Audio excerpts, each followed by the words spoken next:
정보, 오늘도 안정환 창업 컨설턴트와 함께합니다. 안녕하십니까? 예, 안녕하세요. 네. 자, 오늘 창업 이야기는 또 어떤 이야기 준비하셨습니까? 자, 오늘은 유태인의 창업 이야기를 소개해 드리겠습니다. 유태인들의 창업에 대한 이야기가 많지만 이번에는 창업 시 자금운용법, 창업투자법, 창업협상법, 상속하는 방법 등등을 소개해 드리도록 하겠습니다. 유태인들의 예. 창업 이야기 예. 굉장히 궁금한데요. 자, 그렇다면 유태인들은 어떻게 창업의 기술이 좀 발달했을까요? 자, 나라가 없이 살아가는 유태인들은 자신이 모르는 지역에 가서 살아야만 하는 경우가 많았죠. 그래서 쉽게 취직을 할 수가 없어서 자금이 소진되면 아무것도 믿을 수 없기에 우선 자신이 갖고 있는 자금의 반만 가지고 시작을 한다고 합니다. 그리고 그것이 실패를 하면 다시 남은 자금의 반을 가지고 사업을 시작한다고 합니다. 그리고 그마저도 실패를 한다면 창업을 하는 것이 아니라 자신의 했던 사업과 관련된 직종에 취직을 한다고 해요. 그래서 주인에게 신임을 얻어서 그 가게를 자신이 이어서 하거나 다시 돈을 모아서 창업을 시도하는데 마찬가지로 반 이상을 투자하지 않는다고 합니다. 그런데 놀라운 사실은 이렇게 해서 자리를 잡으면 자신과 같은 유대인에게 투자를 해서 새로운 업종을 창업하도록 만들어준다고 합니다. 그래서 그 지역에 유대인 창업을 통해 길드를 만드는 형태로 발전을 해서 서로 도울 수 있는 집단을 형성해 나갑니다. 상당히 지혜로운 창업이다라는 생각이 듭니다. 잠깐만 들어도 말이죠. 자, 그렇다면 유대인들은 어떤 식으로 창업 투자를 할까요? 자, 우선 자신이 처음부터 자금을 지원해서 창업 투자를 하지는 않습니다. 먼저 자신이 같이 일을 해본 다음 그 중에서 믿을 수 있는 친구에 투자를 하는데 반드시 머리가 좋고 새로운 형태의 해결 방법을 잘 찾는 친구에 투자를 하죠. 그리고 될 수 있으면 자신과 겹치지 않는 업종으로 창업을 권합니다. 그 이유는 자신과 업종이 겹치게 되면 경쟁을 할 수밖에 없기 때문이죠. 실제로 유대인들은 중세부터 창업자들을 위한 무이자 대출협회를 운영해오고 있습니다. 중요한 건 망해도 3번까지 밀어준다는 것이죠. 자, 확률적으로 창업자들이 일반적으로 성공하는 횟수가 평균 2.6회이기 때문입니다. 2번의 실패를 겪어보아야 다음번 3번째 창업에도 성공한다는 이야기입니다. 한 번 망하면 곧 신용불량자가 되는 한국의 창업자에게는 꿈도 꾸기 어려운 일이죠. 그럼에도 유대인들은 이런 대출 제조조차도 그리 잘 이용하지 않습니다. 왜냐하면 대부분 투자를 받기 때문입니다. 실리콘밸리에서 유대인 창업자들이 투자받는 확률은 97%라고 합니다. 우리나라 창업 투자와는 상당히 좀 다른 투자라고 볼 수가 있겠네요. 우리나라 창업할 때 보면은 처음 할 때 아주 많은 돈을 투자해서 예. 하는 경우가 참 많죠. 많죠. 사례가 좀 반대되는 상황이라고 볼 수가 있겠는데 실제 사례를 좀 소개해 주시면 어떤 것들이 좀 있을까요? 자, 실제로 유대인 창업 투자 사례를 소개해 드리면요. 페이팔 마피아라는 말이 있습니다. 혁신적인 이메일 결제 서비스 페이팔은 창업 초기 유대인 케빈 하츠로부터 투자를 받았으며 그 뒤 빠르게 성장해 2년 만에 나스닥 상장에 성공했습니다. 같은 해 이를 눈여겨본 세계 최대 온라인 쇼핑몰 이베이가 페이팔을 15억 달러에 인수했죠. 이베이 역시 줄곧 유대인들이 경영해 왔습니다. 페이팔을 함께 만든 유대인들 앨런 머스크, 피터 틸과 맥스 레브친을 포함한 주요 인사들은 페이팔을 판 뒤에도 끊임없이 다시 창업하고 서로 돕고 투자했습니다. 끈끈한 결속력은 마치 마피아를 닮았다고 해서 이들을 페이팔 마피아라고 부른다고 합니다. 이후 페이팔 마피아들이 창업하거나 투자한 기업이 유튜브, 전기자동차 테슬라 모터스, 2011년에 상장한 페이스북 기반 게임 회사 징가와 링크드인, 2012년에 상장한 옐프와 마이크로소프트에 인수된 야머 등이 있습니다. 이들은 서로 투자를 하면서 도와서 거대한 기업 집단을 이루는 데 성공을 하죠. 유태인들의 창업 기술 발달 과정을 보니까 창업할 때도 어떤 원칙을 갖고 하는 것 같은데요. 어떤 원칙이 있는 겁니까? 자, 유대인들은 기본적으로 창업을 할 때 경쟁을 하지 않는다는 원칙을 가지고 있습니다. 그래서 남들이 자리를 잡은 분야로 창업하지 않습니다. 앞에서 말씀드린 창업 투자의 원칙하고도 같습니다. 그래도 일이라는 게 하다 보면 나와 같은 업종을 하는 사람이 존재할 수밖에 없죠. 그렇죠. 그런 경우 2가지 형태로 해결하는데 첫 번째는 그 업종을 통째로 사버립니다. 즉 경쟁자를 동업자로 바꿔버리는 거죠.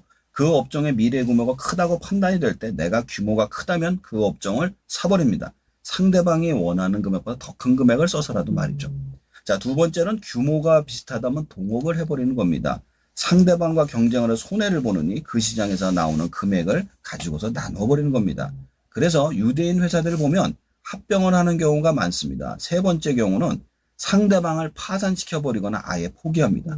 내가 상대방보다 비교우위가 있다면 가격이 비교우위라면 가격으로, 기술이라면 기술로, 그 외 어떤 형태로든 상대방이 무너질 때까지 모든 수단과 방법을 동원해서 무너뜨립니다. 그리고 시장을 독점하죠. 그런데 상대방이 자신보다 훨씬 더 크고 단단하다면 상대방에게 자신의 회사를 팔아버리거나 시장을 포기합니다. 그렇게 하면 경쟁을 피하고 다른 사업을 시작하는 것이 훨씬 더 유리하기 때문이죠. 자, 그리고 유대인의 상속에 관한 부분이 관심이 많이 가는데 이 상속을 어떻게 하고 있습니까? 이제 고대부터 여기 장자 우선의 법칙이 존재를 합니다. 네. 장자는 일가를 책임져야 한다는 조건으로 상속을 받습니다. 즉 동생들의 생계를 유지시켜줘야 한다는 조건으로 아버지의 재산과 가업을 물려받죠.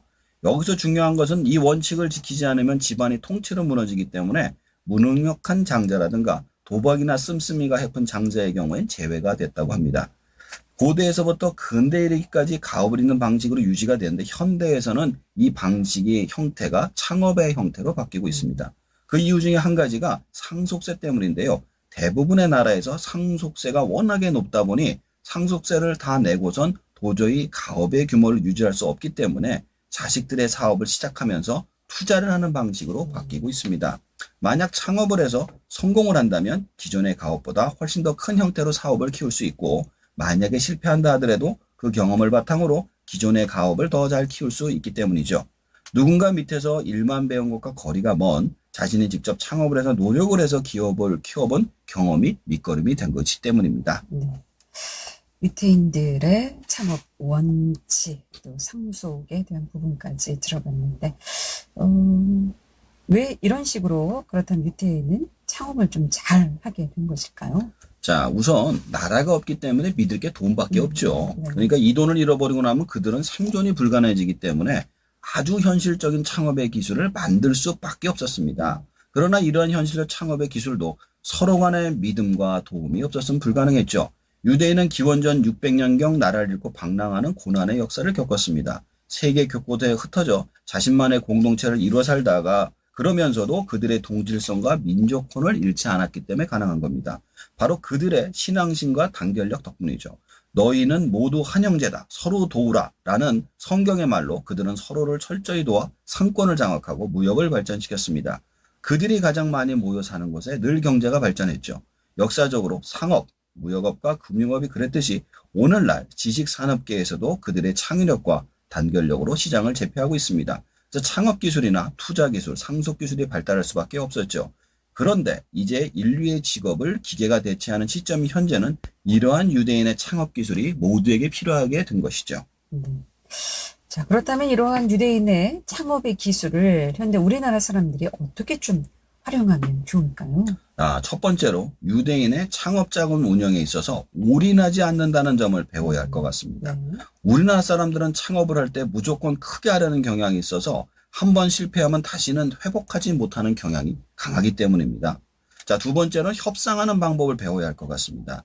나보다 센 상대하고 함부로 싸우지 말고 자신만의 시장을 찾아서 경쟁하지 않고 상생하는 방법을 찾아야 되는데 그게 아니라 무조건 경쟁해서 상대방을 이기려는 습관이 있어서 서로 간에 많이 힘든 것 같습니다.